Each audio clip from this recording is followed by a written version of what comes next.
la diversidad de peces del Paraguay. A manera de introducción, comentar un poco, ubicarnos más en el mapa donde estamos. Nuestro país, como sabemos, es un país mediterráneo, no tiene acceso al mar, pero sin embargo contamos con una hidrografía bastante interesante, con tres ríos principales con mayor caudal, por así decirlo, serían el río Paraguay, el río Paraná y el río Pilcomayo. También tenemos el río Apa, tenemos también riachuelos, ríos de menor porte y zonas como de aguas estancadas o también podrían ser lagunas, eh, embalsados, tenemos humedales. Entonces, esto permite que haya una gran diversidad de peces que se van a ir ubicando en esos diferentes ecosistemas. Y como mencionaba al inicio de la charla, tenemos una gran diversidad de peces que es muy importante para lo que es la región y que vamos a ir conociendo a lo largo de esta charla. Entonces, riqueza de especies en Paraguay, ¿cuántas especies tenemos? Si bien se estima que hay alrededor de 400, 450, 350, no hay un número exacto, eh, porque a medida que se van realizando estudios, se van descubriendo especies que con anterioridad no estaban registradas, ¿verdad? Entonces, nunca luego se va a tener una cantidad exacta, nunca se va a poder decir, bueno, tenemos 400 peces en el río, porque podemos seguir descubriendo a lo largo de las investigaciones, ¿verdad? Entonces, ¿en qué nos podemos guiar para saber cuántas especies tenemos? Dependiendo de si nuestra fuente bibliográfica es una investigación o una guía, va a ir variando. Sin embargo, ninguna está mal, ¿verdad? O sea que porque una tenga menos especies no significa que esté mal, sino que las especies que se encontraron a la hora de realizar esa investigación pudieron haber sido menores, sí, y es un resultado también. No significa que porque tenga menos especies una guía que otra, una guía va a estar mal, sino que es lo que llegaron a encontrar en ese estudio.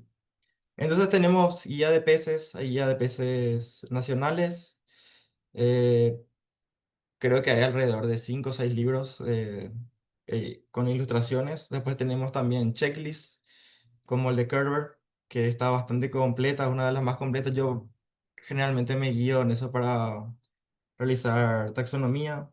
Y bueno, en comparación con países de la región, si bien el área de la ictiología está menos investigada o está menos desarrollada en nuestro país, compartimos muchas especies con nuestros países vecinos, muchas especies de la cuenca del Río de la Plata. Como estamos dentro de la cuenca del Río de la Plata, compartimos muchas especies también. Entonces, también podemos guiarnos de bibliografía, ya puede ser argentina, puede ser brasilera, por la zona del Pantanal, incluso boliviana. Entonces, las guías de otros países también nos sirven a nosotros para realizar estudios.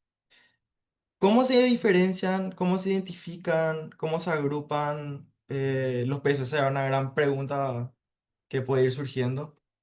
Eh, Hay varios tipos de peces, hay varios grupos y todos se van diferenciando a niveles taxonómicos mediante, bueno, ahora ya se pueden realizar estudios genéticos, pero generalmente se realizan estudios morfológicos, o sea, pudiendo ser la distancia de los orbitales de los ojos, se pueden medir, o sea, contar el número de escamas de las líneas laterales, los radios de las aletas. Hay varios factores que permiten observar los peces. En este caso no vamos a profundizar en eso porque la idea es ver un poco más la variedad de peces y no cómo identificarlos, pero también se podría hacer en una posterior charla un taller de cómo identificar peces. Y algo que se puede hacer a simple vista, pero con ayuda también de lo que serían las lupas. Con las lupas, con otros materiales podemos ir ayudándonos y junto con claves taxonómicas ver qué especie estamos investigando, ¿verdad? En el caso de la taxonomía, no me voy a entrar tampoco en eso muy fuerte de cómo se realiza, pero sí voy a estar mencionando algunas cosas que serían el caso de orden, género y especie. Acá tenemos un ejemplo de la taxonomía de lo que sería el dorado. El nombre común es dorado, pero está dentro de la clase Actinopteridii. Paraguay tenemos dos clases que serían los peces óseos, que son, es la que mencioné, y los condrictios, que son los peces cartilaginosos. Bueno, y después nos centraríamos en lo que serían las especies y los géneros. Por ejemplo, la especie sería Salminus brasiliensis y el género sería Salminus. Para empezar, voy a entrar con uno de los órdenes más numerosos, que serían los caraciformes. En este caso encontramos peces con una gran diversidad de tamaños y hábitos alimenticios. Con diversidad de tamaños puedo referirme que tenemos especies pequeñas que pueden llegar a un máximo de 4 o 5 centímetros. Y después tenemos al dorado, que sabemos la envergadura que puede llegar a alcanzar y el peso también. Por eso es bastante variado. Alguna manera en la cual nosotros podemos ver este grupo de peces, cómo nosotros podemos identificar caraciformes.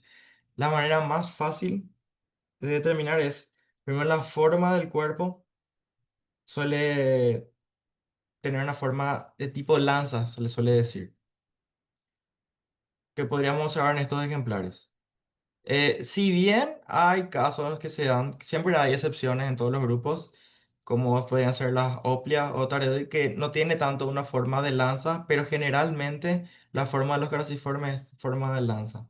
Los radios de las aletas no poseen espinas, tienen ausencia de espinas y generalmente ausencia de bigote. En algunos casos se pueden dar barbillones presentes, pero es bastante raro.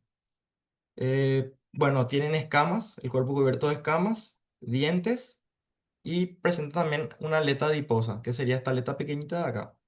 También se dan los casos excepcionales en los cuales no tienen, por ejemplo, las oples no poseen eso, pero son casos diminutos. Martín, un ratito te voy a interrumpir, se dejó de compartir Sí. pantalla. Ah, perdón, perdón. Qué raro. Ah, ahí se ve otra vez. Ahora está cargando nuevamente. Ahí sale, perfecto. No sé cuándo empezó a dejar de compartir. Cuando estaban explicando lo de la forma o... Como estabas explicando la forma, sí. Sí, bueno, la forma ovalada que me refería es esta. Tiene forma de lanza, forma ovalada. Sin embargo, las excepciones son como estas, las oplias o taredí, le suelen decir comúnmente acá. Eh, no tienen tanta esa forma de lanza, pero son excepciones. Y lo de los radios de las aletas son estos. Lo podemos ver acá. Representan unas líneas que son radios, que pueden ser o no espinosos. Pueden ser radios blandos o espinosos. En este caso son radios blandos, no tienen espinas. Y la aleta adiposa es esta aleta pequeña que se ve en los ejemplares. Está cerca de la aleta caudal, que sería la aleta grande o final del cuerpo. Y los casos en los que no tienen son como las oplias que no tienen, pero son excepciones. Para mostrar un poco los carasiformes que tenemos acá en Paraguay, algunas especies diferentes, porque como sabemos el surubí, el pacú están dentro de los carasiformes, pero yo en lo que busco en esta presentación es mostrarle ejemplos de especies un poco más raros que no solemos ver comúnmente. Por ejemplo, Raphiodol vulpinus, que es una especie de grasiforme depredador, se alimenta de otros peces. Y una característica interesante que tiene es la boca bien grande y también dientes eh, que son muy grandes, a diferencia de otros peces. Toraxocaras stellatus son peces pequeños, denominados achitas por la forma que tiene su cuerpo, que es bastante alto el cuerpo. La altura se mediría de esta forma. Y son peces que mayoritariamente están cerca de la superficie y nadan en cardúmenes. Se alimentan de pequeños invertebrados, como podrían ser larvas de mosquito, de pequeños insectos. Después tenemos otros peces como el Leporinus striatus, se le suele llamar pez lápiz, por la forma alargada que tiene y las estrías, de ahí viene su nombre, que tiene a lo largo del cuerpo. Normalmente se suelen quedar bastante quietos y en forma inclinada, por lo cual pareciera un lápiz. Después podríamos entrar en lo que son los siluriformes. Los siluriformes es un grupo de peces que generalmente tienen el cuerpo alargado. A diferencia de los que vimos anteriormente, no tienen escamas. sino que su cuerpo está cubierto de una piel, o si no, casos pueden ser de placas, como en estos casos. El caso de la piel, podríamos presenciar en lo que son el surubí, el mandí, que uno al manipular el ejemplar siente que siente como una piel lisa. Eso es en el caso de que tengan piel. Y en el caso de las placas, podríamos tomar como ejemplo lo que son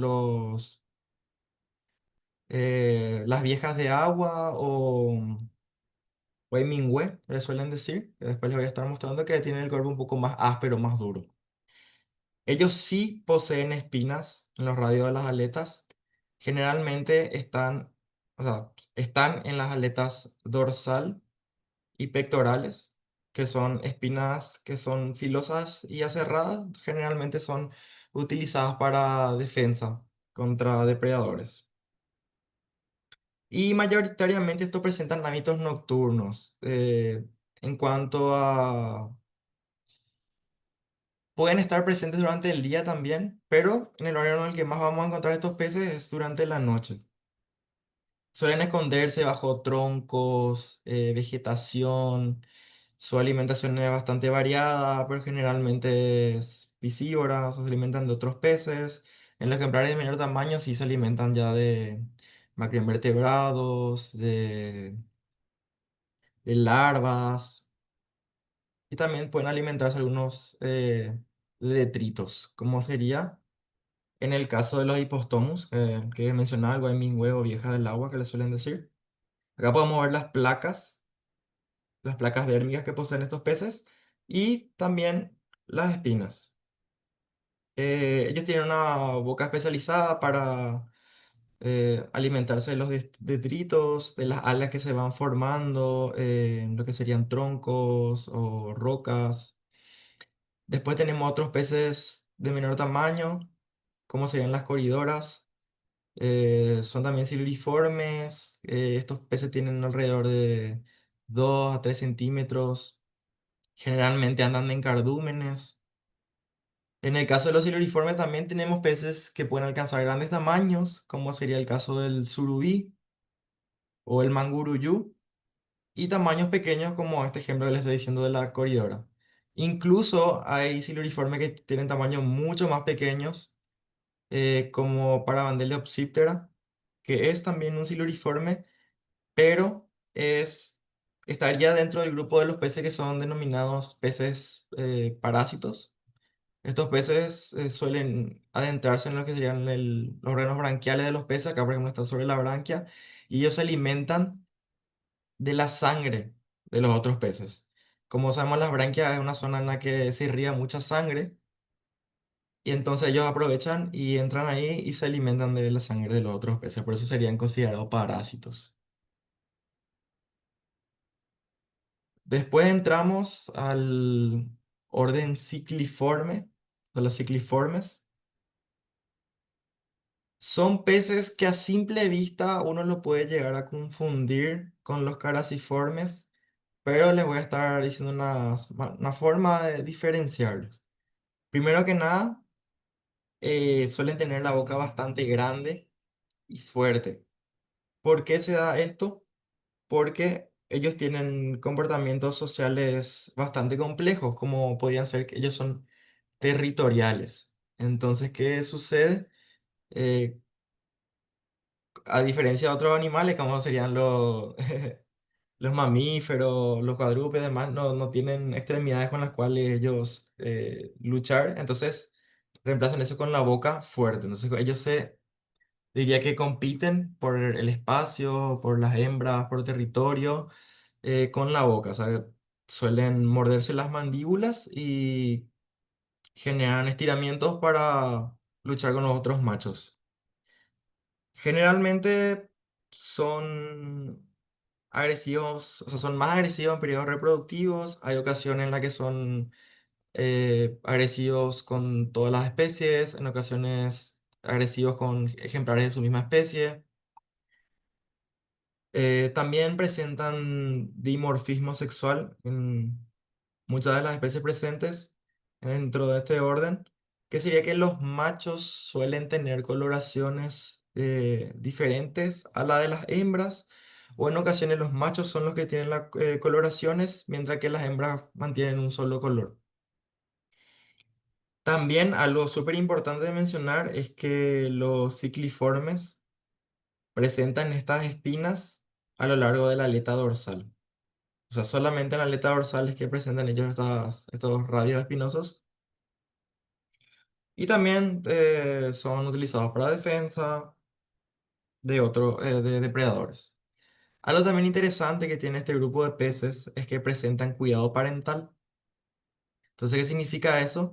Que a la hora de desovar y que se incuban las crías, o sea, los huevos, ellos protegen esa zona, pueden generar o crear, mejor dicho, nidos o zonas de refugio para estos huevos, o cuando eclosionan pueden meterlos dentro de su cavidad bucal. O sea, ellos abren la boca, las crías entran dentro de la boca y así ellos lo protegen. Y cuando se aseguran de que las crías ya son suficientemente aptas para tener una vida libre ya, por así decirlo, ellos las dejan salir. Como ejemplos, podemos tener a Clinicicla lepidota. Eh, Acá podemos ver bien esa aleta dorsal con las espinas presentes. Eso es cuando uno le manipula a estos peces, puede llegar a agarrarlos y el epitelio se va a deslizar y nos puede llegar a incrustar esas espinas si es que uno no tiene un buen cuidado. Mismo sería en el caso de Astronotus crassipinis. Podemos ver también acá esta zona en la cual están bien presentes cada una de las espinas dorsales. Como les mencionaba, tienen la boca grande, por lo cual eh, tienen también un carácter distintivo. Generalmente también la alimentación de estos peces es ictiófaga, se basa en otros peces, pero eso va dependiendo también de la especie.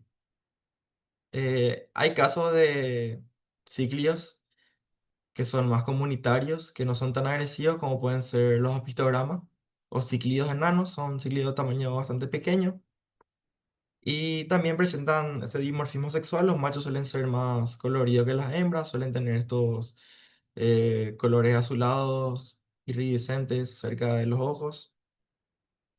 En ocasiones, cuando son ejemplares de interés del mundo de la acuariofilia, o sea, la venta de peces suelen tener pigmentación un poco más vistosa. Eso se da más que nada por selección genética para que los ejemplares sean más llamativos. Pero en la naturaleza suele ser un poco más opaco los colores que presentan. Luego entramos a lo que son los perciformes. Son también peces con el cuerpo bastante alargado. Eh, Algo para diferenciarlo es que la aleta dorsal está dividida y en una porción eh, posee espinas también, como los cicliformes, pero en la siguiente porción de la aleta dorsal los radios ya son blandos. También pueden presentar espinas en las aletas pélvicas o en la aleta anal. Y antes, tanto los ciclios como los perciformes estaban dentro del orden perciforme, estaban todos agrupados dentro de un mismo orden. Pero a posterior, a pasar el tiempo, se realizaron estudios y se separaron estos dos órdenes. En cuanto a estos peces, tenemos ejemplares que viven en ambientes marinos y también como en aguas continentales, que serían comúnmente llamadas aguas dulces, y son conocidos como corvinas. Son importantes depredadores. eh, Sin embargo, entre las especies que tenemos acá, hay una diferencia que les voy a estar mostrando enseguida. Y una característica de estos peces es que su carne es bastante apreciada. Tiene un buen sabor y también llegan a tener tamaños interesantes para el consumo. En el caso de los cicliformes que estaba hablando anteriormente, que se me pasó mencionar, generalmente no tienen tamaños muy grandes, por lo cual el área de interés de estos peces es el acuarismo, también por las coloraciones que presentan. Entonces son más llamativos, no para el consumo, sino que para el cuidado en acuarios. Sin embargo, también en la pesca de subsistencia también se suele consumir cíclidos. Bueno, entre las especies que tenemos acá en Paraguay, son dos. Plagiocyon ternetsi es la corvina de boca grande. Y Pachyrus bonaerensis sería la corvina también, pero de boca chica. Esa es la manera de, en nombre común, la gente, los pescadores le suelen diferenciar de esa forma, de boca grande y boca chica. Eso se puede dar porque por la diferencia de tamaño de los ejemplares y también porque esto, Plagiocyon, suele alimentarse de peces y de crustáceos, mientras que Pachyrus bonaerensis, su dieta se basa más en crustáceos solamente y macroinvertebrados. Entonces tiene también la boca un poco más pequeña porque no se alimenta de peces. Como Plagiocyon se alimenta de peces de mayor tamaño, entonces por eso tiene la boca más grande. Después podríamos entrar en lo que son los miliobatiformes, lo que serían las comúnmente conocidas rayas. Este es el grupo de peces que se encuentra entre los condrictios o peces cartilaginosos. La característica principal es que tienen el cuerpo aplanado. Sería, a simple vista, podría parecer un disco con una cola larga. O sea, la estructura de estos peces, más que nada, la mayor envergadura que tienen en el cuerpo serían las aletas pectorales, que serían estas en ambos lados, con las que ellos se van movilizando, van nadando. La cola alargada tiene espolones o espinas. Estos se utilizan para defensa. Entonces, cuando uno accidentalmente pisa a estos peces, ellos utilizan la cola para incrustar esta espina y realizar un daño y así defenderse. Entonces, generalmente cuando las personas entran en los ríos, en los arroyos, suele pisar a estos ejemplares y se dan esos accidentes, pero es solamente porque el pez se está defendiendo, no es que estos peces son agresivos y van a atacar a las personas, es más que nada un mecanismo de defensa. Eh, Son ovovivíparas, ¿qué significa esto? Que los huevos se desarrollan dentro de la madre y dan a luz a crías ya eclosionadas. Entonces, Eh, para describir también parte de su estructura corporal, los ojos de los ejemplares están en la parte dorsal del cuerpo, mientras que la boca está en la parte ventral. O sea, muchas veces cuando uno ve películas o videos de acuarios o si incluso que visita acuarios y estos ejemplares suelen posarse enfrente del vidrio, solemos ver esta forma simpática que suele decir la gente que parece una carita, que serían los ojos y después sería la boca, pero en realidad no es así.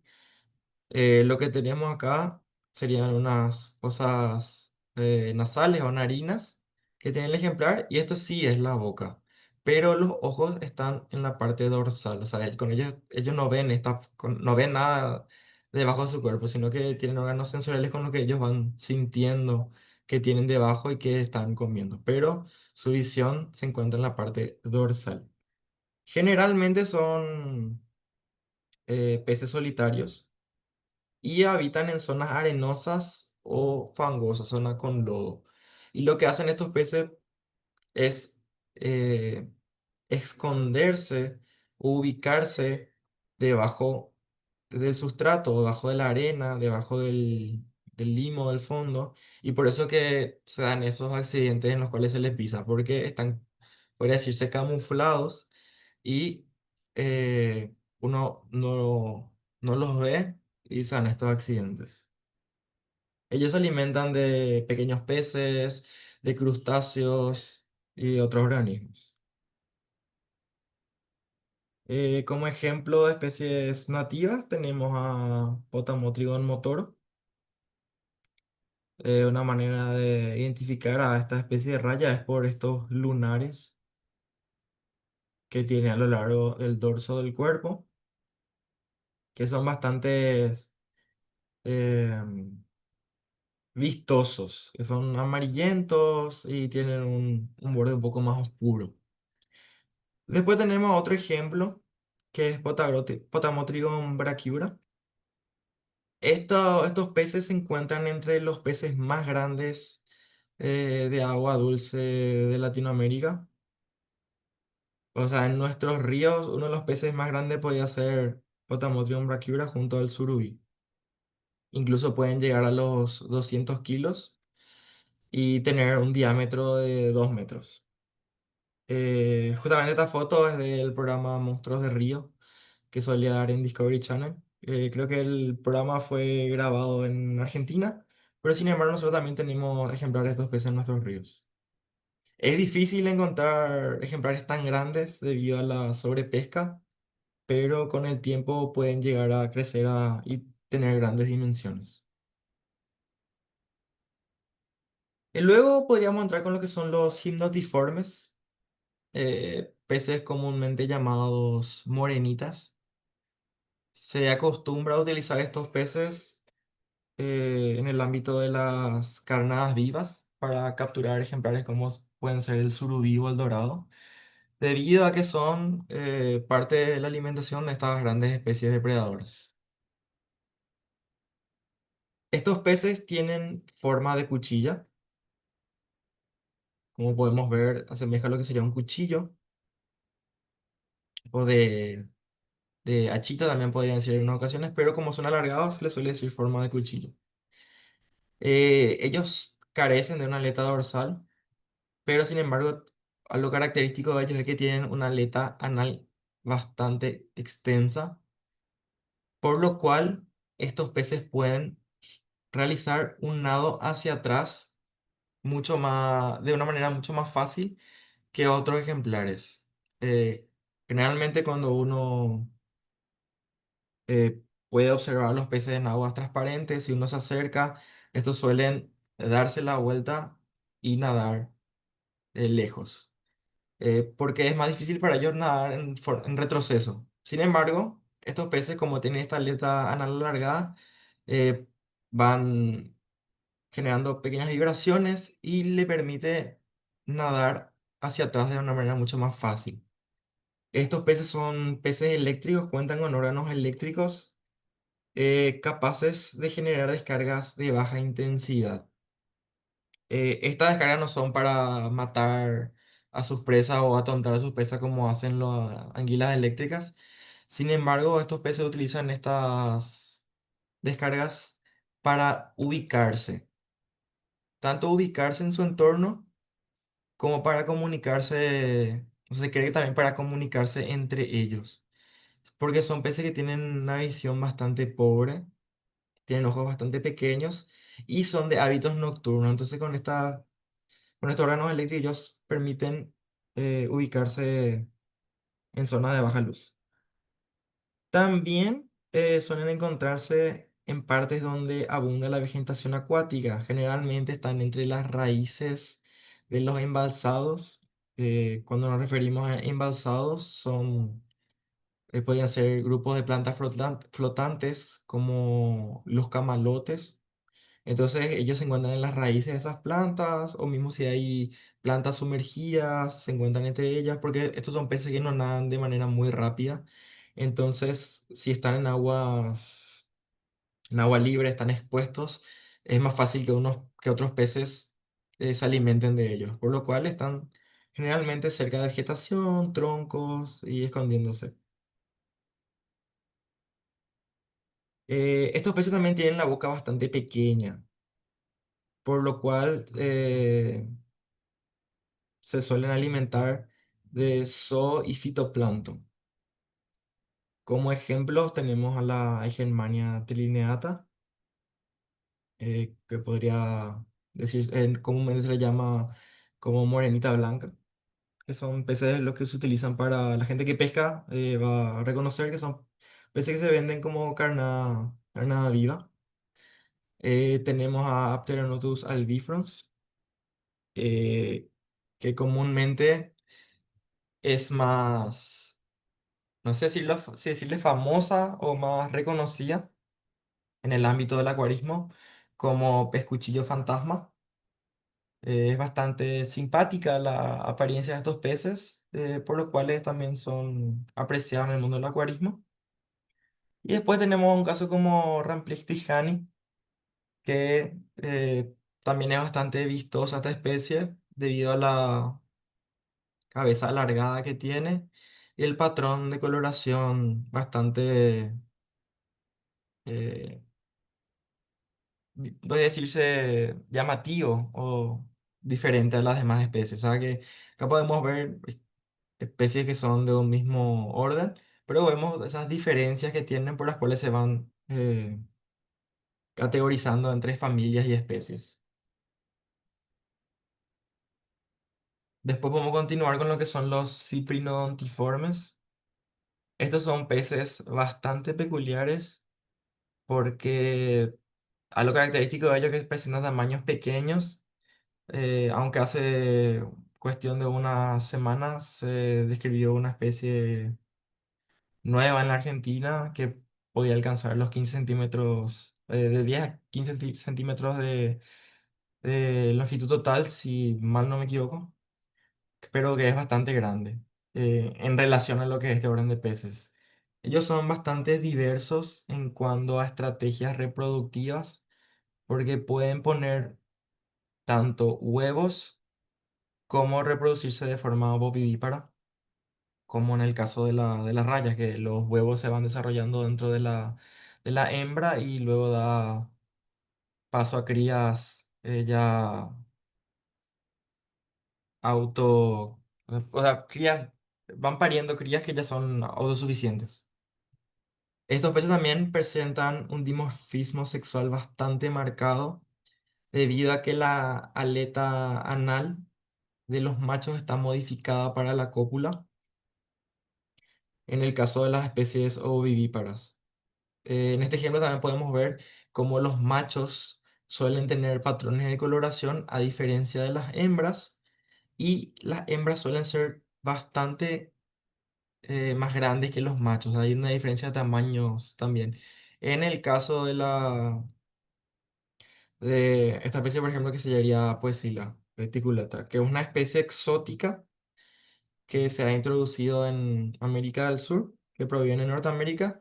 Pero acá en Paraguay, en la región, tenemos ejemplares que son bastante similares, que sí son nativos.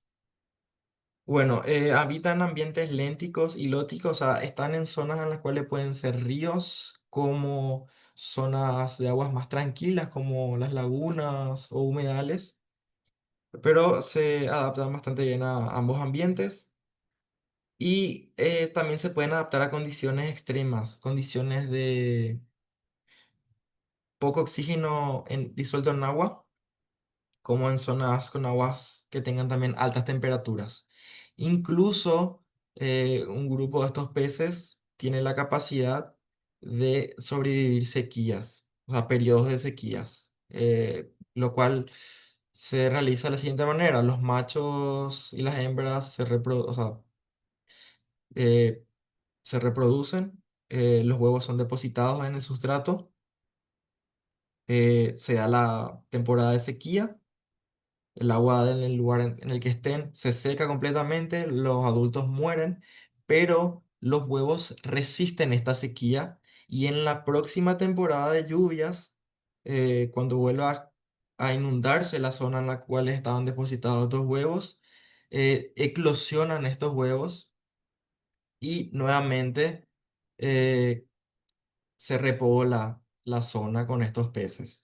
Generalmente de 6 a 1 año es el periodo que aguantan la sequía de los huevos y son peces que están en peligro actualmente, o sea, están amenazados porque a nivel de país todavía no tenemos un registro de cómo es el estado actual de estas especies, de este grupo de peces, pero se ven amenazados por actividades relacionadas al ser humano, como la construcción o la agricultura, porque como sabemos, estos se reproducen en zonas eh, en las cuales antes estaba libre, pero si luego se da una construcción sobre la zona de SOE, estas futuras poblaciones van desapareciendo, o mismo también con la agricultura, se van limitando la zona en la cual habitan estos peces y se reduce la población de los mismos. Para algunos ejemplos, el que le dijera similar a Poecilia reticulata sería Phaloceros harpagos, que es la que tenemos acá en Paraguay. Austrorhynchus nigripinis y Trigonectes balsani son estos peces estacionarios o estacionales que mantienen esa reproducción por periodos lluviosos secos, que son peces también que tienen coloración bastante llamativa, atractiva. Generalmente estos peces se alimentan de larvas de mosquito, por los cuales son controladores biológicos de las poblaciones de mosquito y por los cuales son también muy importantes. Porque, como sabemos, la problemática con el dengue que tenemos actualmente a nivel país es bastante, o sea, es preocupante. Entonces, tenemos especies de peces, o la mayoría de peces también se alimentan de mosquitos, pero estos, como son peces de tamaño pequeño, su alimentación se basa en larvas de insectos, por lo cual ayudan a controlar las poblaciones de mosquitos. Después entramos a lo que son los plupeiformes, generalmente llamados sardinas. Estos son peces que se distribuyen entre ambientes marinos y dulceacuícolas porque presentan migración anádroma. Son peces que a la hora de ser adultos, ellos viven en ambientes marinos y generan migraciones a ambientes dulceacuícolas, así mismo como sería el caso de los salmones. Entonces ellos nadan en grupos grandes y pasan a ambientes con aguas más salobres o saladas y salobres a ambientes dulceacuícolas para desovar. Generalmente tienen tamaño pequeño a mediano, pero hay ejemplares que pueden tener grandes tamaños. Tienen ojos grandes, pueden montar, y boca también bastante grande. Son peces cuyas escamas son bastante sensibles al tacto, por lo cual cuando uno los manipula suelen perder escamas de manera muy fácil. O sea, es un poco fácil lastimar a estos ejemplares, pues son frágiles. Y la alimentación se basa entre piscívora y filtradora de plancton. Normalmente cuando son ejemplares juveniles se alimentan más de plancton y a medida que van creciendo se alimentan de peces, por eso es que tienen la boca grande. Y como le mencionaba antes, suelen formar cardúmenes. Son peces que son bastante importantes a nivel de alimentación de otras especies, porque como miran en grandes números, son depredados por especies de mayor porte, ya sea de peces, como pueden ser también de aves o de mamíferos, incluso reptiles, como pueden ser caimanes o yacarés de tamaño pequeño. En Paraguay hay dos especies. Tenemos al Lysengraulis grossiens, que es la sardinita más habitual, es más fácil de encontrarla, se encuentra a lo largo del río Paraguay, en zonas del río Paraná. Y después tenemos a Pelona flavipinis, que es un pez de un tamaño mucho mayor y que el único registro que hay de estos peces es en el lago Ipacaraí, en la zona en la cual se une con el río Salado. Es un dato importante porque hasta ahora solamente se encontró ahí, pero eso no dice que solamente se encuentra ahí a nivel general, sino que solamente los registros están dados en esa zona, pero podría llegar a encontrarse en algunas zonas del río Paraguay. Ahora entraríamos en lo que serían los simbranquiformes, los comúnmente llamados anguilas. Estos peces tienen el cuerpo alargado y no tienen escamas. Tienen aletas ausentes y reducidas. Con las ausentes me refiero a la aleta las aletas pectorales y dorsal, pero en la aleta anal como la caudal están fusionadas y reducidas en la parte de la cola, entonces por eso también sería reducida. Estos peces no cuentan con vejiga natatoria a diferencia de los otros órdenes, debido a que no nadan mucho en cuanto a nivel de agua. O sea, suelen estar en zonas de aguas poco profundas.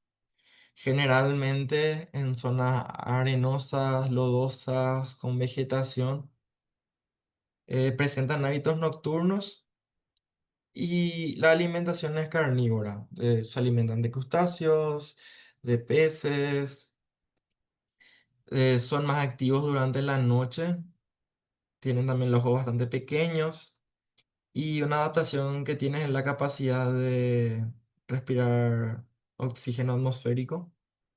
Cuando el oxígeno del agua es bastante pobre, ellos respiran este oxígeno atmosférico. Generalmente se basa esa, esa respiración, se basa en el oxígeno atmosférico y es más reducida la del oxígeno disuelto en el agua. Y la abertura branquial sería en esta zona ventral, a diferencia de los otros peces que tienen el opérculo ubicado en la zona lateral. Eh, ahí. Tenemos una especie en Paraguay que sería Simbrancus marmoratus o Busu. Acá podemos ver cómo ellos se observan en su hábitat natural en zonas de agua poco profunda, con vegetación, así como les mencionaba. Suelen generar zonas de pozos, o sea, ellos se introducen en la tierra y ahí se van refugiando. Estos peces también son utilizados como carnadas vivas cuando tienen tamaños menores por parte de los pescadores. Pero los ejemplares grandes también pueden llegar a ser consumidos. ¿Verdad? Es común que las poblaciones aledañas al río se alimenten de estos peces. Y también suelen utilizarse en acuarios, pero más a nivel de otros países. Como estos peces son bastante llamativos, también suelen tenerlos como mascota.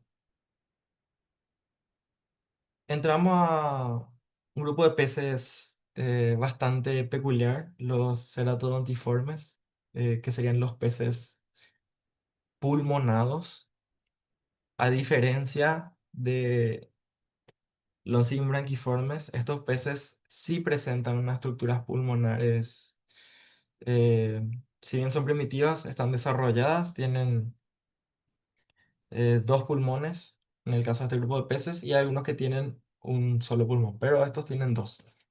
El cuerpo que poseen estos peces es cilíndrico y con escamas muy pequeñas, en algunos casos pueden ser ausentes, dependiendo de la especie, y tienen aletas filamentosas, que podríamos observar aquí. Este, por ejemplo, sería el pez pulmonado africano y el de abajo sería el sudamericano, que tenemos en la zona de Paraguay, Argentina, Brasil, y también se extiende un poco más al norte, pero son peces que al menos en nuestro territorio son peces que están catalogados como vulnerables debido a la perturbación de su ambiente. Estos peces tienen la respiración aérea obligatoria, como les decía, no respiran bajo el agua, por lo cual ellos tienen que salir a la superficie de vez en cuando para respirar. Frecuentan aguas tranquilas, así como las anguilas. Su alimentación es omnívora debido a que se pueden alimentar de crustáceos, peces, de algas, detritos. Generalmente aguantan periodos de sequía en los cuales ellos se entierran en fosas que ellos construyen, y se mantienen húmedos y generan una especie de canal en el cual ellos pueden ir respirando el aire. Acá a nivel nivel país. Yo llegué, tuve la oportunidad de observar un ejemplar en la zona de la costanera, en una de las lagunas, la laguna Urupé. Y es algo bastante interesante porque como en ambientes urbanos podemos llegar a encontrar estos peces que están categorizados como vulnerables. Entonces es importante cuidar nuestros ambientes acuáticos porque podemos llegar a tener peces que están categorizados como en peligro, vulnerables, y nosotros no nos damos cuenta porque no estamos viendo a simple vista, pero sí están presentes en sus ambientes. Y estas serían unas fotos más, eh, con mejor calidad de estos peces. Acá podemos ver, por ejemplo, cómo tienen ojos pequeños también, ellos, la visión que tienen es bastante pobre. Acá podemos ver lo que son sus aletas. Son bastante simpáticos estos peces porque cuando uno los extrae del agua, ellos al respirar hacen un pequeño ruido como si estuvieran dando un beso. O sea, al ellos tratar de absorber aire, hacen ese sonido y es bastante simpático. Acá podemos ver, por ejemplo, cómo ellos salen a tomar aire. Y para culminar, los últimos dos orden de peces que son un poco más, o sea, son menos numerosos que los anteriores, pero también son bastante simpáticos por las formas corporales que estos mantienen. En el caso de los veloniformes tenemos a los peces aguja. Estos peces suelen estar cercanos a la superficie del agua, por eso que la boca, que es, o sea, la mandíbula, que es bastante alargada, está, ubicada de forma superior en el cuerpo, o sea que están cerca de la superficie, y ellos se alimentan de pequeños peces que también habitan en las zonas superficiales del agua. Hay dos especies de este orden en Paraguay y ambas están categorizadas como vulnerables. Y después tenemos, por último, a Euronectiformes, lo que serían los lenguados, que también tenemos nosotros lenguados de agua dulce. Y eh, sería un ejemplar con la forma distintiva de estos peces, que también son aplanados, pero a diferencia de lo que serían las rayas, la boca de estos peces también se encuentra en la zona, o sea, sería un intermedio entre la zona ventral y dorsal, pero están ubicados en la misma parte que los ojos. Estos peces también son utilizados eh, de forma culinaria, también se consumen, pero son bastante, es más difícil de encontrarlos. Y generalmente también se encuentran enterrados o bajo el sustrato, así como en las rayas. Bueno, esos serían los últimos dos órdenes de especies que le estaría mostrando a nivel nativo. Y como caso de otros grupos de animales, también tenemos especies que son exóticas y que se han introducido en nuestros ambientes acuáticos, como podrían ser, bueno, acá tenemos cíclidos, como el género Cicla. Tenemos dos especies que son Cicla kelveri y Cicla piquiti. Estos se encuentran más hacia la zona del Alto Paraná, en la zona del embalse de Itaipú. También se han registrado en la zona del Bajo Paraná, cerca de Encarnación, pero mayoritariamente en zona de Alto Paraná que se encuentran. Yo realicé mi tesis de grado con estas dos especies y cómo estas se han distribuido y cómo sus poblaciones han aumentado en el embalse de Itaipú. Después tenemos el caso de Orochromis linoticus, un pez que la mayoría conocerá, que es la tilapia, la famosa tilapia que se consume, que es muy apreciada por su carne y la rapidez con la cual estos peces se reproducen y la facilidad también con la que se reproducen. Por eso es que afectan a la fauna nativa, porque cuando esos peces escapan de las zonas de crianza y llegan a los ambientes del río, o si mismo nosotros soltamos estos peces en el río, como son omnívoros, estos peces comen de todo, se alimentan de ejemplares juveniles de otras especies, se alimentan de los huevos, en el caso de las algas o otros alimentos también devoran todo y compiten con las especies nativas. Y al no tener un depredador natural, estos peces aumentan en número, sus poblaciones se agigantan y van desplazando a las especies nativas, por eso es que son muy perjudiciales. Incluso estos peces, en ausencia de alimento, pueden optar por la filtración de algas y de zooplancton. Entonces, se alimentan casi de todo y son súper resistentes y se reproducen rápido, por lo cual son bastante invasivas. Después tendríamos lo que es conocido como el bagre africano. Estos peces son más eh, criados, por así decirlo, en las zonas del Chaco, porque no requieren muchas cantidades de agua para sobrevivir. Incluso las aletas pectorales que poseen estos peces son bastante fuertes y les permiten a ellos arrastrarse por la tierra cuando su zona en la cual habitan se queda sin agua. Ellos pueden aguantar bastante tiempo buscando otras zonas con agua o otras charcas, arrastrándose por la tierra y aguantan bastante tiempo fuera del agua. Y también son piscívoros, o sea, se alimentan de otros peces, por lo cual son perjudiciales. Y por último tendremos a Cephinus o la carpa común, que se vende como alimento y como mascota. Lo que uno no sabe es que el mismo la carpa koi, que se suele vender como mascota, uno las observa o las carpas de colores para acuarios son bastante pequeñas, pero estos peces llegan a alcanzar tamaños eh, significativos, por lo cual cuando son liberados en los ambientes acuáticos, estos peces luego crecen, se reproducen y se alimentan en especial de la vegetación, por lo cual son perjudiciales. Bueno, para ir concluyendo, podemos sacar de esta charla qué importancia tienen los peces entonces. Y bueno, como toda biodiversidad, los peces forman parte de la estructura de nuestros ecosistemas, o sea, tienen una importancia y cumplen también con un rol ecológico importante, porque ellos controlan poblaciones de, pueden ser insectos, de otros peces, pueden también alimentarse de anfibios. Ellos también son alimento de otros grupos de animales, como son las aves acuáticas, los mamíferos acuáticos, como las nutrias. También son la base de la alimentación de los yacarés, serpientes, incluso hay un montón de animales de otros grupos que se alimentan de los peces.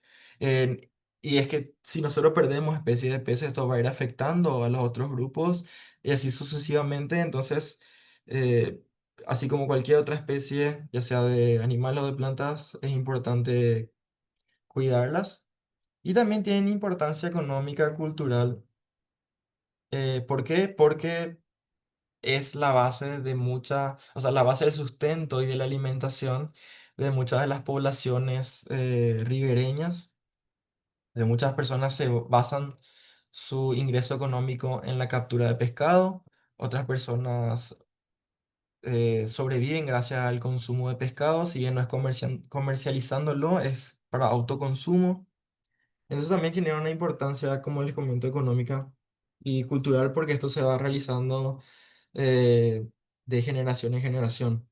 Y científica porque gracias a los monitoreos, a la investigación, es que vamos conociendo qué especies tenemos, cómo afecta eso en el ambiente, qué rol cumple cada especie y así también nos permite conocer las líneas evolutivas de las especies.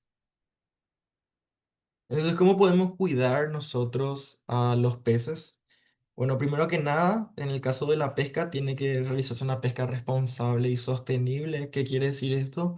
Aquí cuando uno va a realizar la pesca, tiene que asesorarse de que el organismo que está capturando, en el caso de que vaya a quitarlos del agua y los vaya a consumir, que tengan los tamaños, que cumplan con los tamaños reglamentarios estipula el MADES. Generalmente ellos regalan folletos o también en sus redes sociales ellos publican los tamaños que tiene cada especie, cuál es el tamaño legal permitido para que uno pueda eh, capturar y quedarse con ese ejemplar. Mismo también cuando hablo de pesca sostenible es no depredar el río, sino que cuando uno comercializa con peces es capturar los peces que uno va a vender, no capturar por decir, "Ah, mañana puede ser que no consiga más peces y junten todos los peces que encuentran en el río y al día de mañana no podamos contar con peces en el río, ¿verdad? Se van a ir disminuyendo las poblaciones y si hay una sobrepesca, eso también afecta, por eso es importante los periodos de veda y respetar también esa veda. En cuanto a protección de los hábitats acuáticos, es que siempre que se hace una obra o se va a alterar el ecosistema, uno tiene que hacer un relevamiento de las especies que tiene, cómo uno puede ir devolviendo el ecosistema o recuperando ese daño que uno va a ejercer con el cambio del ecosistema. Por eso es eh, fundamental realizar un análisis de estos ecosistemas antes de cambiarlos y ver si es realmente práctico que se modifique el ecosistema o si es que va a generar un daño irreversible. En cuanto a educación ambiental, es enseñar todos estos conocimientos a las futuras generaciones, mismo en colegio, en charlas, entonces para que también las personas se vayan familiarizando con este tema, porque como hablábamos, mencionaba el compañero al principio de la charla, no se habla mucho de lo que son los peces en nuestros ríos, no se habla mucho de cómo cuidarlos. Mismo muchas personas no conocen lo que es la veda, no conocen los tamaños reglamentarios, o si conocen no le dan una importancia. Pero como nosotros ahora sabemos, tiene una importancia respetar todo esto, por algo se realiza, no es que es capricho del gobierno, de los científicos poner la veda, poner los tamaños reglamentarios, sino que es para lo benéfico para la población y que para futuro podamos seguir teniendo peces. Y también realizando trabajos de investigación y monitoreo de poblaciones. Entonces, para concluir, podemos mencionar que nuestro país tiene una gran biodiversidad íctica. Ahora podemos saber un poco más de los peces que tenemos y en cualquier caso, si alguien pregunta o se va de pesca, podemos ya decirle, bueno, este pez puede ser de tal orden, o yo creo, eso es lo que uno a medida que va investigando, profundizando el tema, va descubriendo. Hay veces que uno tiene miedo de preguntar o de decir qué especie es un ejemplar porque tiene miedo de equivocarse. Nunca hay que... Es un error. Nunca tenemos que avergonzarnos por equivocarnos porque todo error es parte del conocimiento, o sea que no podemos saber todo de una primera instancia, que al equivocarnos uno va a ir aprendiendo, entonces nunca tampoco hay que burlarse o retar a una persona, por ejemplo, porque captura un pez y publica una foto y ya encontré un surubí y en realidad el señor había capturado un dorado. O sea que a veces es desconocimiento, pero con tal de que nosotros le comuniquemos, le podemos enseñar, le podemos contar, le podemos mostrar la diferencia entre esos peces y así vamos todos aprendiendo. Y es parte de nuestra responsabilidad cuidar a nuestros ríos y a nuestros peces porque más que nada depende de nosotros los humanos realizar eso porque los animales siempre han vivido en forma natural y ellos no tiran basura al río, ellos no generan estas basuras o contaminantes en el río. Entonces nosotros al tirar basura estamos contribuyendo al deterioro de los ambientes en los cuales viven los peces y vamos contribuyendo a la desaparición de las especies, por lo cual es importante concientizar y evitar nosotros tirar basura en el río. Una práctica común que se da acá en Paraguay y no solamente en Paraguay, sino que a nivel mundial se podría decir es que cuando llueve y se generan los conocidos raudales que tenemos todos los días, o sea, cada vez que llueve tenemos raudales, como el caso de ayer, es que la gente suele tirar su basura, su bolsa de basura en el raudal porque eso va a llevar la basura y es un problema menos. Pero justamente esa basura que se va al río es lo que contamina el río y después a posterior nosotros nos alimentamos de los peces que están en el río, tomamos el agua del río, nosotros contaminamos la misma agua que nosotros después vamos a utilizar. Entonces hay que evitar hacer eso y concientizar a las poblaciones. Y es necesario conocer para poder proteger, porque si uno no conoce, los peces que tenemos no le van a hacer esa necesidad de proteger. Mismo, siempre hay que tener ese sentimiento de responsabilidad con el ambiente, pero hay veces que a las personas se les facilita el proteger algo cuando conoce qué habita en ese lugar. Entonces, en eso también se basaba la realización de esta charla para que puedan ir conociendo un poco de nuestros peces, de nuestra ictiofauna y que les resulte un poco más eh, familiar estos ambientes y nuestros peces. Y bueno, más que nada ahora agradecerle a todos por haberse quedado hasta el final de de la charla y de haber participado de la misma. Entonces, a manera de finalizar y para premiar a todas las personas eh, que se quedaron hasta el final de la charla, vamos a realizar en estos días un sorteo. Voy a prender un poco mi cámara para mostrarles el libro. Vamos a estar sorteando una guía de peces del Paraguay. Entonces, a todas las personas que se hayan quedado hasta el final van a estar participando del sorteo. Entonces, le pediríamos que vayan, o sea, siguiendo las redes, ya sea de guardaparques voluntarios y dejar un mensajito de que se quedaron hasta el final y así les registramos para el sorteo. Y dejé también mi red social, mi Instagram, por si es que en algún momento tengan alguna pregunta, si es que relacionada a peces, le pueden preguntar sin problemas. Entonces, o si tienen alguna investigación, quieren realizar alguna investigación relacionada a peces y necesitan algún tema o bibliografía, entonces con eso yo les podría estar ayudando. Y bueno, agradecerles más que nada por quedarse hasta el final. Y en el caso de que tengan alguna pregunta, pueden realizarla. Ahora puede ser el momento para compartir, prender sus cámaras, preguntar y demás. Y con eso sería también todo lo que tenía para compartir con ustedes.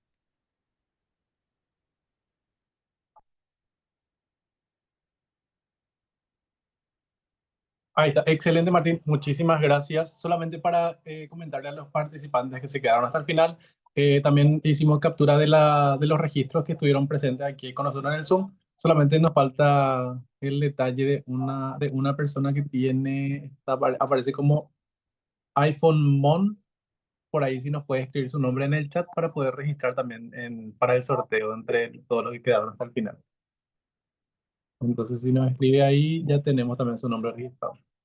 Ahí vi que preguntó Alejandro Mazacote en qué río se encuentra la corvina de Boca Chica. Y generalmente está bastante eh, presente mayoritariamente en el río Paraná y río Paraguay. En la zona de de la Bahía de Asunción ya se han registrado corvina de Boca Chica. También en la zona de Pilar, de Encarnación, o sea, de Pilar y también en Encarnación se han registrado. O sea que son especies bastante, o sea, es una especie bastante común.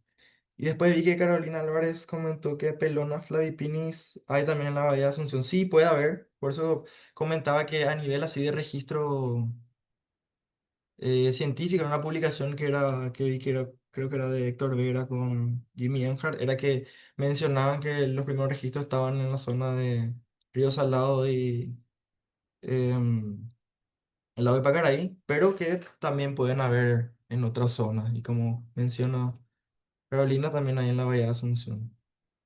Entonces, no sé si hay alguna otra pregunta.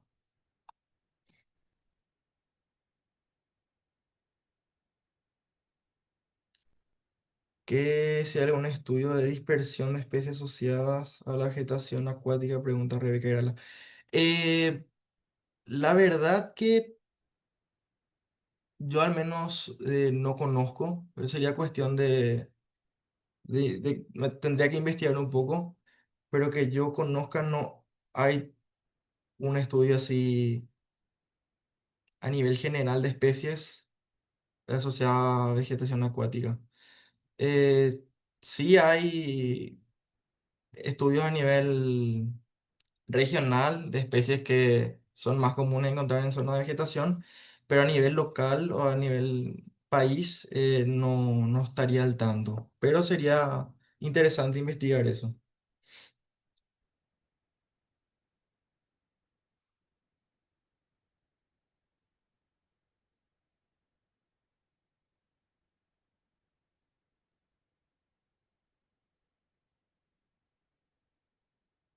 ¿Alguna preferencia de especies por tipo de vegetación acuática? Bueno, como les mencionaba, los gimnotiformes suelen estar en zona de embalsado más que nada. Vimos, o sea, la vegetación acuática es muy importante. ¿Por qué? Porque la mayoría de especies eh, a la hora de desovar y al nacer las crías se resguardan entre la vegetación acuática, por lo cual es importante porque sirve de zona de refugio y de alimentación, también porque mismo entre las plantas se van formando eh, colonias de algas, en la zona en la cual también están muchos de los macroinvertebrados, entonces sirve tanto como refugio como zona de alimentación y sería generar una guardería de especies, o sea, de ejemplares juveniles. Pero generalmente, sí, los gimnotiformes, también muchos carasiformes de tamaño pequeño, suelen estar alrededor de las plantas. Eh, el género Oplias, o sea, serían los Taredoi, también suelen estar en zona de vegetación, porque esos peces son peces que se quedan quietos en el agua y esperan a que sus presas pasen enfrente para atacar y para capturarlas, por así decirlo. Entonces suelen quedarse entre las plantas, en la vegetación, en el sustrato, esperando también para camuflarse un poco y pasar por desapercibidos. Algunas especies también que se quedan mucho por las plantas, podría ser Hipopoptoma, que es un siluriforme que se suele pegar por la superficie de las plantas porque se van produciendo biofilm y colonias de algas y como ellos son organismos que se alimentan de algas y detritos, se van alimentando por estas algas que se van formando entre las plantas. Muchos de los siluriformes, como serían las viejas de agua también, de menor tamaño, son las que se quedan cerca de las plantas también. ¿Cómo ves a los acuarios de manera positiva? ¿Sirven para la educación ambiental, la apreciación de la diversidad o son como zoológicos o parques acuáticos? Hay diferentes categorías. O sea, están lo que mencionas como parques acuáticos, que son más para que el público observe ejemplares, pero también están lo que son los acuarios de investigación. Acá en Paraguay no tenemos ningún acuario que se enfoque en la investigación, pero en Argentina, en Uruguay y en Brasil sí tienen bastantes, como eh, hay un acuario en Rosario, creo que es Acuario del Paraná, bien no recuerdo el nombre, pero en ese acuario, si bien tienen zonas de peceras grandes en las cuales las personas pueden observar las especies que hay, ahí se realizan investigaciones genéticas, reproductivas de especies, de especies de la zona, que serían del río Paraná. Entonces son bastante positivas porque tiene un trasfondo científico en el cual podemos investigar, porque no se sabe de muchas especies de peces, por ejemplo, no sabemos cómo son los procesos reproductivos. Entonces, al tenerlo en cautividad, en cautiverio, lo que hacen los científicos es investigar cómo estas especies se reproducen para así después poder repoblar a los ríos.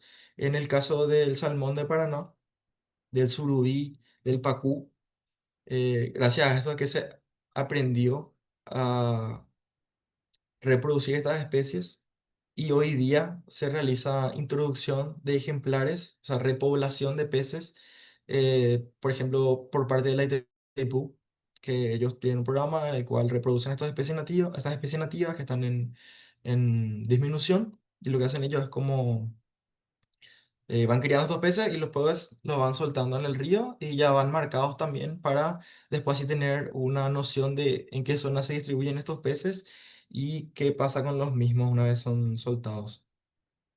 ¿Hay algún estudio referente a cómo afectan los embalses de la hidroeléctrica a la fauna hídrica? Sí, realmente es algo que a día de hoy está bastante estudiado eh, a nivel internacional, ya sea como en el caso de Itaipú con Brasil o Yacyretá con Argentina. Brasil empezó desde mucho antes con el tema de las represas y fue también algo de prueba y error debido a que antes se repoblaba con especies, por ejemplo, el tema del tucunaré es una especie que se empezó a repoblar posterior a la implementación de las hidroeléctricas. ¿Y qué pasó? Estas especies, como no se hizo un estudio de impacto ambiental, estas especies se sobrepoblaron, empezaron a devorar a las otras especies, como son depredadores, son súper depredadores, eh, se alimentan de los otros ejemplares, entonces genera un problema. Pero a día de hoy sí ya hay estudios en base a eso y también hay medidas de mitigación a los efectos. En el caso de Itaipú, o sea, doy como ejemplo Itaipú porque yo tuve la oportunidad de, de trabajar ahí, entonces, y de aprender. Entonces ellos lo que tienen es, por ejemplo, un canal que se formó, que es el canal de Piracema, por el cual pasan las especies que tienen actividades migratorias. Y mismo también ahora están el tema de los elevadores de peces en la hidroeléctrica. Entonces hay medidas ya de mitigación para los efectos de las hidroeléctricas que principalmente afectan a las especies migratorias. ¿Por qué? Porque las especies migratorias en los periodos reproductivos nadan río arriba. Entonces, como están las represas, no pueden pasar el río y por eso es que se elaboran estos canales alternativos, los elevadores de peces, entonces para permitir que se siga realizando la reproducción. Después preguntó Alejandro si este material está disponible para la descarga. Eh, yo les voy a pasar, o sea, les puedo pasar la presentación. Solamente que le voy a agregar el tema de las bibliografías, porque ahora como ya se me alargaba mucho, no les puse la zona de bibliografía, o sea, el apartado de bibliografía, pero les voy a pasar, si me piden sin problema, la bibliografía. O mismo les puedo pasar también guías en PDF, que realmente les va a servir más porque ya va a tener las especies, va a tener la descripción de cada una, imágenes, entonces los hábitos alimenticios y demás, entonces es bastante, sería más, yo creo que va a ser más útil para ustedes eso. Después Aurelio Almirón preguntó si se aborda de alguna manera el problema de las especies invasoras en el ecosistema acuático de Asunción. Que yo sepa, no hay ningún estudio todavía. Hay así pequeños estudios como pueden ser de tesis, de maestría y demás. Hay uno, por ejemplo, del río, o sea, del arroyo, no me acuerdo más bien el nombre de este arroyo, pero el que pasa por la zona de Ñuguazú y Parque Guazú, el que divide los dos parques. Ahí tenemos el caso de la introducción de Itadú, exactamente, el arroyo Itadú. Tenemos la introducción de lo que son tilapias, o sea, si uno se asoma por el puentecito, puede ver cómo han proliferado las tilapias y han dispersado muchas de las especies nativas. Entonces, se hizo un estudio con eso para una tesis, pero hacia nivel de Burigado también tiene, sí, eso no sabía. Pero sí, hay estudios pequeños, pero un nivel así general de Asunción no hay todavía por el momento. Pero es algo que es interesante porque se debería de realizar. Mismo, para peces los trabajos de investigación son bastante, o sea, no es decir reducidos, pero son menores que a diferencia de otros grupos taxonómicos, debido a que hay pocas, o sea, no hay tantos especialistas en peces como lo hay para, pueden ser, ejemplo, mamíferos o aves. Entonces hay muchos temas de investigación, hay muchas áreas sin estudiar, porque como sabemos, los ríos tienen kilómetros y kilómetros de extensión, mismo los arroyos, lagunas y todo. Hay tanto territorio por estudiar y hay y no damos abasto los especialistas, entonces eh, van saliendo de a poco, pero van saliendo las investigaciones, que es lo importante, y entonces a futuro esperemos que aumente el número de investigaciones referentes a estos temas. Y bueno,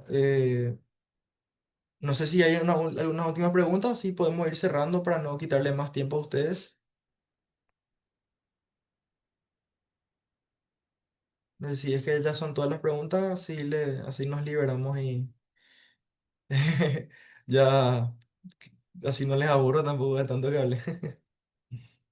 Excelente, Martín. Muchísimas gracias por la presentación. Realmente bastante interesante y súper provechoso también para todos los participantes que dejaron sus comentarios positivos en el chat sobre la charla. Vamos a seguir profundizando con más temas, temas específicos y, por qué no, ¿verdad? Ver si se puede hacer algo en campo también, como para hacerlo más pragmático también, más bastante práctico y visual también dentro de lo que son los cauces hídricos o ecosistemas acuáticos que podamos visitar.